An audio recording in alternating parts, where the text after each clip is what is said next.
StarWriter, SDW, was part of StarOffice, the ancestor of OpenOffice. These files are over 20 years old. LibreOffice is your best bet to open them today. I'm Evan Brooks, Certified Support Engineer. Let's use LibreOffice. If the file is truly locked down, we need to bring out the big guns. I have a hidden file viewer that serves as our ultimate solution for SDW problems. See below for my top choice. The SDW extension is intended for use with all standard document file software. It conforms to the established Mr. SID World File Protocol. The SDW file type is the native document format for StarOffice Writer Document. It stores text and formatting for word processing documents created with the legacy StarOffice suite. Developed by Sun Microsystems, the design is a proprietary structure for rich document content, predating the modern open document format, ODT.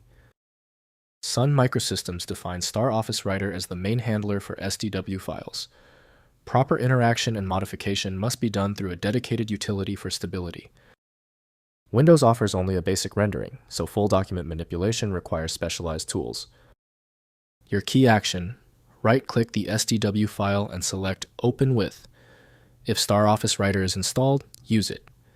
If not, choose another program. Continue testing until the SDW file opens successfully. If you are still having trouble opening the SDW file, do not worry. The source is most likely one of 3 common issues. Let's review this simple breakdown of the culprits and how to quickly check them. First, use LibreOffice Writer. Open the file using LibreOffice Writer or Apache OpenOffice Writer. Next, use GIS Software. If a geographic file, open the file using Esri ArcGIS or Global Mapper. Finally, convert to DOCX PDF. Use the software's export function to save the file as a universal format like .docx or PDF. If every tested program failed, it's now justified to use the definitive file opener. Acquiring the professional tool is the fastest route to potential success. The quickest solution is to install FileMagick. It opens hundreds of SDW formats and is available right now at filemagick.com. Thank you for watching and supporting the channel. Thumbs up and subscribe. That's all I ask. Thanks for watching.